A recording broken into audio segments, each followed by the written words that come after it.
Bora, Fel, se liga na provável escalação do Corinthians para o jogo de logo mais aí contra o Água Santa em casa pela terceira rodada do Paulistão. Coringão que quer buscar mais uma vitória e chegar à terceira consecutiva no campeonato e na temporada. Corinthians que é o líder isolado do grupo A com 6 pontos. Será que o lateral Palácio hoje começa como titular? E no gol, Matheus Zanelli ou Hugo, que ainda não estreou na temporada, ele que ficou doente aí nos últimos dias. E o Zé Elias aí analisou o Coringão para o jogo de hoje, principalmente o Thales Magno, que começou muito bem, já com 2 gols na temporada contra o Red Bull Bragantino e contra o Velo Clube. Será que ele começa como titular hoje? Então já dá o seu palpite para o jogo de hoje. O meu vai ser 3-0, 2 gols de Thales Magno e 1 do André Carrijo. Já deixa o like, se inscreve no canal, ativa as notificações para não perder nada do Coringão. Então sem mais enrolações, bora pro vídeo. Bom, é o seguinte, hoje tem o Corinthians em campo também, tem o clássico 9h35. Bom lembrar que tem linha de passe na sequência hoje. Tá lá, filho? Hoje? Tá lá, ô Pedrão? Não, tá, vai ficar vendo de casa. Não, você não me chamou hoje, não. Eu não te chamei. É porque você tá trabalhando Mas muito, ele tem né? o poder de vetar algumas pessoas, não sei se você sabe. Exatamente. Vou ver no bar hoje. A Nath, por exemplo, eu já vetei em várias circunstâncias. Vou ver a rodada no bar hoje. Pode. Pô, excelente, maravilha. Só que às 19h30 o jogo, né? 19h30, é isso, né? O Corinthians, confundo sempre 19h30, o Corinthians... Se der 19, você liga, uma hora a bola vai rolar. Isso. Contra o Holy Water, Ramon Dias vai levar a campo... Bom, Donelli tem sido o goleiro titular aí nesse começo de temporada, mas pode ser o Hugo Souza. Léo Maná, que jogou o primeiro jogo, né? No segundo foi o Mateuzinho. André Ramalho e João Pedro. A gente teve Kaká na zaga no jogo anterior, mas o André Ramalho já atuou na zaga. Teve Kaká na zaga e na rede social, né? E na rede social, brilhando. Ou não. Hugo, que jogou a partida passada, não jogou a primeira, mas pode entrar o Palácios, né? Palácios tá lá, Palácios precisa jogar, né? Passou ano passado e a gente não viu muito do Palácios. O José Martínez, que no primeiro jogo chegou a atuar até um pouquinho mais avançado, não ali como o primeiro. O Charles... Na direita ali, quase. É, exatamente, indo mais pra direita. Provavelmente teremos essa troca durante o jogo, né? Uma hora o Alex Santana centraliza, o Martins vai pro lado direito, ou ele centraliza também. Aí a gente tem o Charles, que não foi bem no primeiro jogo, já não foi titular no segundo, mas não é porque ele não foi bem, ele tá testando, ele tá girando o time. Início de temporada. Início de temporada. O Coronado, que foi o cara do jogo na segunda partida, não foi nem relacionado na primeira, jogou bem na segunda, fez gol, foi extremamente participativo, arriscou muito de fora da área. Aí você tem o Thales Magno, que foi bem no primeiro e no segundo jogo, fazendo gols. E o Pedro Raul, que fez o gol no primeiro jogo contra o Bragantino. Você tem mais minutos pra falar do Pedro Raul que o Breiler vai falar. Por favor, Breiler. Pedro Raul hoje, de novo ali, no provável Corinthians. Qual os bonitos falam do Pedro Raul? Ali no comando de ataque. Vamos lá. Essa história de Pedro Raul bonito também, vocês superestimam a estética do cara. Não, Pedro Raul é bonito. Você pode falar, pode falar da capacidade dele de fazer gol, não é a isso fase tudo técnica. também, não. Bonito o cara é, Breiler. Não, mas bonito. Não é isso tudo. Você não acha Pedro Raul bonito? Não, tem outros melhores. Quem, por exemplo?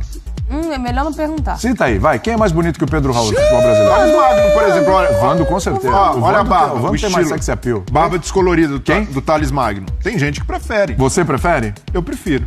Bom.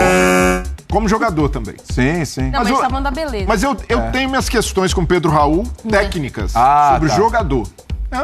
Acho que foi um jogador que, por muito tempo na carreira, foi pintado como um super centroavante, que os números nunca fizeram jus a esse status que ele tinha no mercado. Mas pensando de forma pragmática, como o Ramon Dias, eu vejo que faz todo sentido nesse começo de temporada dar chance para ele tentar se recuperar, dar chance para que ele tenha mais minutos. E não tenho expectativa que o Pedro Raul, em algum momento, vai colocar ali uma pulga atrás da orelha do Ramon Dias, de se ele vai ser titular ou não no lugar do Yuri Alberto, ou até mesmo do Memphis. Não. Você acha que o Pedro Raul vai colocar uma pulga atrás da orelha do Ramon? Não, eu não. Não tenho essa expectativa. Tá. Mas de que ele pode ser um centroavante útil para entrar em determinadas situações de jogo, totalmente. Então, se ele tá no elenco, faz sentido o Ramon Dias aproveitar esse começo de temporada para passar confiança. E o principal, uma coisa o Ramon Dias faz bem, é proporcionar essa concorrência, essa competitividade no elenco. Jogador que dá a resposta imediata é rapidamente promovido. Aconteceu, a gente viu o Rian, no primeiro jogo entrou bem, no segundo já é titular. Pedro Raul entrou, fez gol, o Hector já foi barrado, o Pedro Raul se torna a primeira opção. Mas ele não foi titular no segundo jogo, Mas se tornou a primeira opção. Passou o Hector. Então a primeira é o Yuri. E acho que esse é um recado muito positivo para o elenco do Corinthians nesse patamar. O Corinthians evoluiu em termos de elenco. Ganhou mais qualidade, mais opções. Agora tem que incentivar essa competitividade. Jogadores colocando pressão, jogadores que entram no segundo tempo mostrando serviço. E começo de temporada é para isso, para jogador mostrar para o técnico que tem condições de estar no grupo. E que o Pedro Raul continue aproveitando seus minutos, tendo mais oportunidade. Vejo que faz bem o Ramon Dias. E olha que tem minhas restrições com o jogador, mas ele entende que... Não, pessoal, colocar o Pedro Raul como solução de qualquer time grande no Brasil... Não, solução não. E ele foi pintado em vários momentos, até no Corinthians. No Corinthians ele foi... Tô sentindo certa mágoa. Não tem mágoa nenhuma, análise técnica. Claro. O Pedro Raul nunca foi um super centroavante, mas que pode ser útil, que pode ser um cara de referência ali para jogar a bola na área, para isso ele dá conta do recado. Tem dois jogadores, Zé, a gente tá falando aqui, o Thales Magno tá indo bem. Sim. Vai bem esse ano, isso aí. E o Coronado também foi bem na primeira amostra do Coronado. O Thales Magno se lesiona no final da temporada passada e perde espaço, chega o Memphis. Isso. Ok, mas ele começa muito bem no Esses caras que eu citei, eles estão em pontos delicados, ali onde a concorrência é grande. Eles têm chance de titularidade? Sim. Eu acho que é mais difícil pro Coronado. Tá. Né, por conta do Garro. O Garro, para mim, é o melhor jogador na posição no elenco do Corinthians e um dos melhores do Brasil nessa posição. Para o Thales Magno eu já vejo com uma possibilidade maior, né? Até pela versatilidade dele. Ele não precisa ser especificamente o cara que vai fazer a dupla com o Memphis ou com o Yuri Alberto, caso, né, jogue Memphis e Yuri, aí não tem mais condições. Não, ele se adapta bem a cada um deles. Ele pode jogar aberto pelo lado esquerdo, pode jogar aberto pelo lado direito. Ele é um jogador, para mim, muito bom jogador.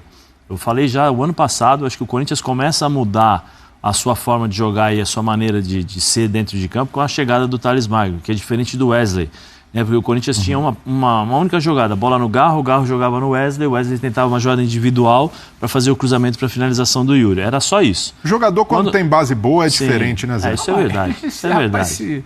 É impossível hoje, mas é verdade. O Thales Magno, quando chega, é o jogador que não fica aberto pelo lado esquerdo, ele vem por dentro, ele gosta de jogar com a bola, né? Então ele participa o tempo todo. E decide. De jogadas, um jogador muito bom. E eu acho que é um grande reforço para a equipe do Corinthians nesse ano por conta da quantidade de jogos que vai jogar. E o Ramon tá rodando o elenco, né? Claramente ele tá rodando o elenco e tá fazendo bem. Tá fazendo bem, tá certo. Fazendo bem. Ele vai dando minutagem para todo mundo e lá na frente ele vai escolhendo os jogadores para ver quem vai ser, quem serão, né, os 11 titulares, vamos dizer assim. Quem não tem problema de contratação, porque tá com o elenco resolvido e tal, é o Corinthians. Não contratou ninguém, também não vai contratar, tá tudo bem. Provável Corinthians que vai encarar o Água Santa. Bem. Hoje é o dia que tem jogo e não tem votação, não tem bastidores. Tá tudo bem. Jogos. Eu saí 3 da manhã do Parque São Jorge segunda, mas tá tudo bem. Não, mas em campo tá tudo bem. Em campo. Esse é o time principal, né? O Corinthians principal. Não é o time titular, mas é o time principal, que enfrenta o Água Santa. É o Matheus Donelli, Léo Maná, Kaká, Félix Torres e Hugo. Martínez, Alex Santana, Charles e Thales Magno. Pedro Raul e Romero. É o time reserva, é o time de Bragança, né? É o time de Bragança, praticamente, de novo. Os 3 volantes saem, esses 3 entram, mantém o Thales. Eu tenho dúvida do Romero, sinceramente, porque seria mais um jogo titular. Por ser começo de temporada, tô um pouco em dúvida se lance do Romero dele jogar, não me espantaria se ele ficasse fora. Aí o Pedro Raul meio que passa no lugar do Hector, né? Porque ele meteu o gol lá em Bragança. Então, na teoria, ele ficaria como titular. Os 3 volantes novos, saem os 3 do domingo entre esses 3 de Bragança e a zaga toda, de novo, modificada.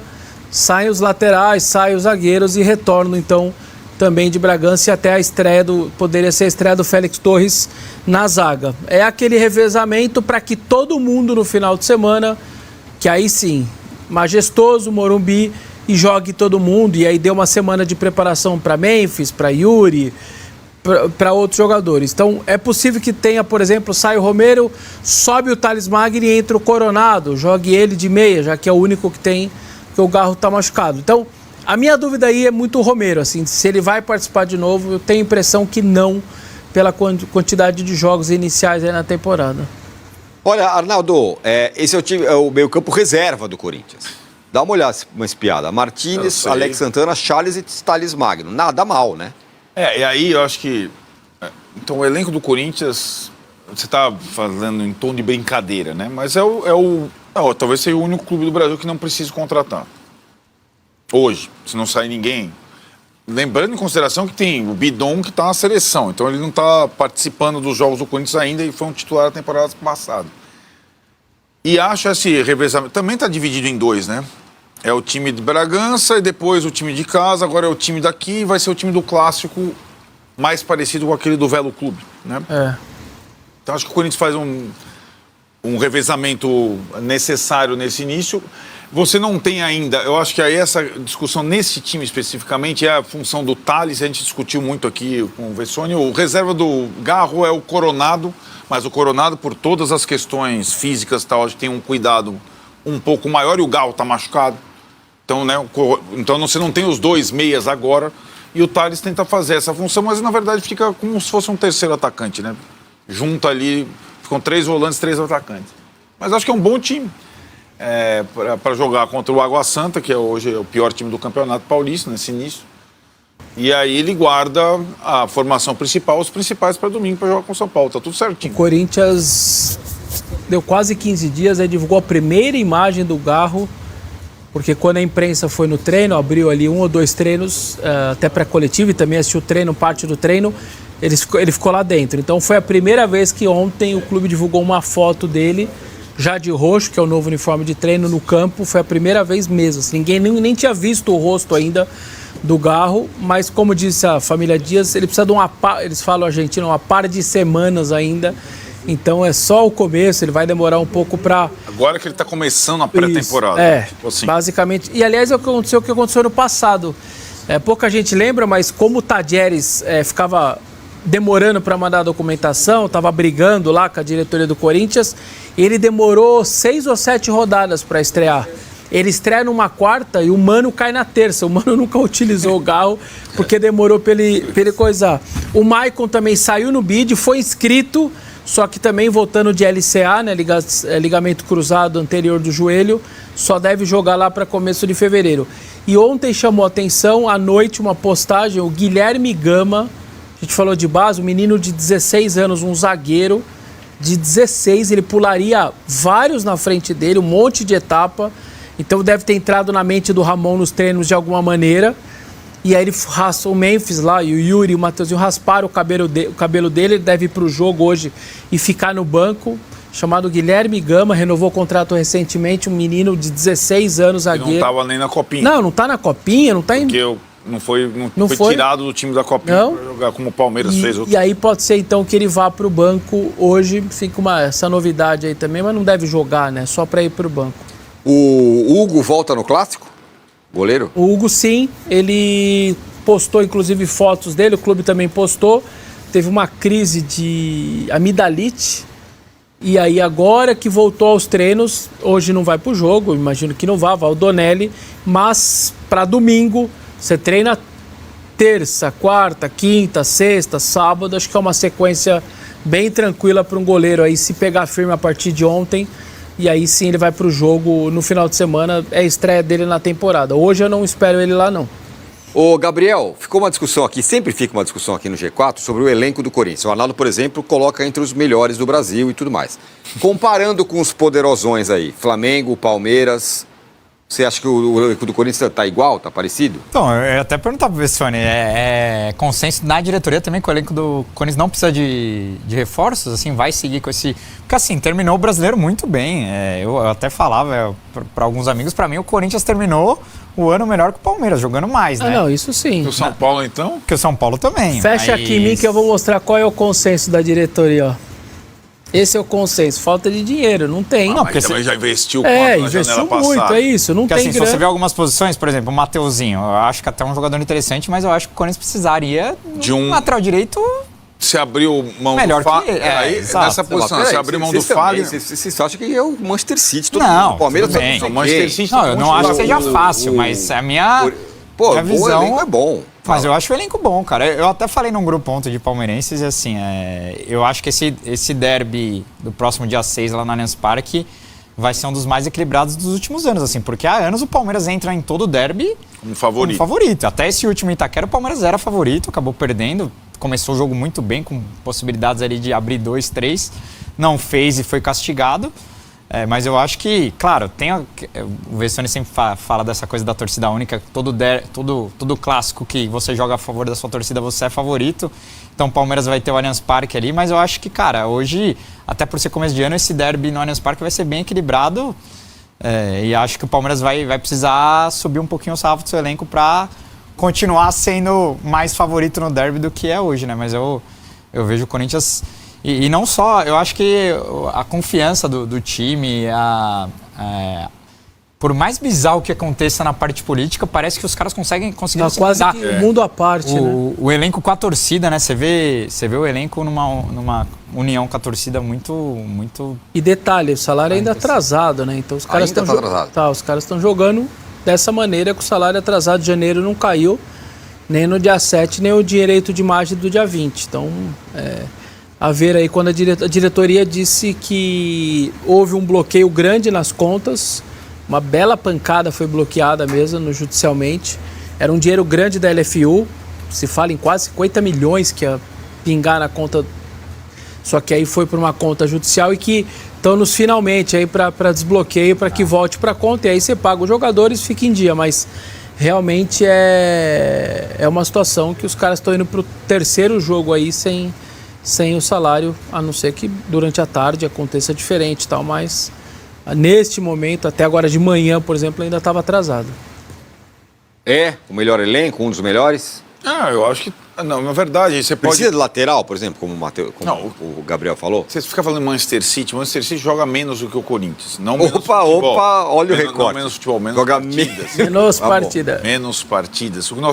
Você não viu um levantamento no final do ano passado, lá, os clubes que mais jogaram no mundo na temporada, no ano de 2024. Os 10 primeiros eram brasileiros. Sim. Porque todo técnico brasileiro, e aí o estrangeiro vai aprendendo isso aos poucos, é que o cara precisa ter 30 e poucos jogadores. Não tem como nessa temporada. E aliás, começou a temporada, não tem meio de semana de folga. Nem no estadual.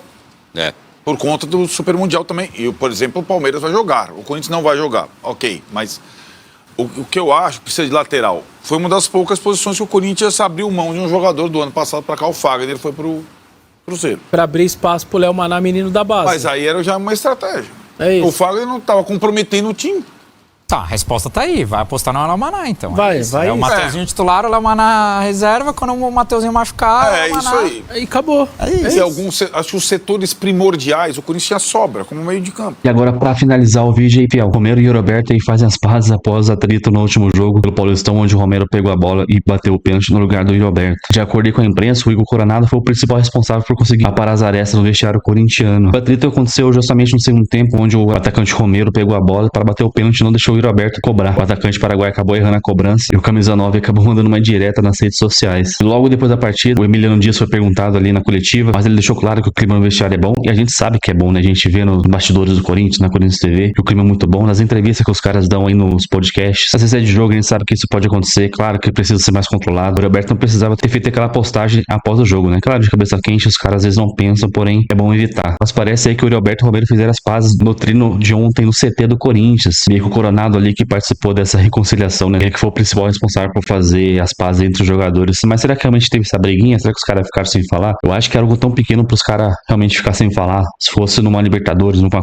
Copa do Brasil, um jogo importantíssimo, a gente até entenderia essa parte aí. Na segunda mídia, o assunto já está tudo contornado e não há nenhuma rusga entre os jogadores. A gente vai em busca de mais uma vitória, terceira consecutiva, pra ficar mais tranquilo aí pra se classificar pra próxima fase. Lembrando que são 12 jogos, essa primeira fase aí, depois vem as quartas, quem sabe o Timão chega nessa final aí, tentar beliscar o título do Campeonato Paulista pra começar bem já o ano de 2025. E só lembrando que Hugo Souza e Maicon seguem fora de mais um jogo do Timão no estadual. E Matheus Donelli seguirá à frente da meta do Corinthians como titular por enquanto, hein? Então esse é o deixa seu like, se inscreva no canal, ative as notificações pra você não perder nenhum vídeo do Coringão. Então até a próxima, é nóis, valeu!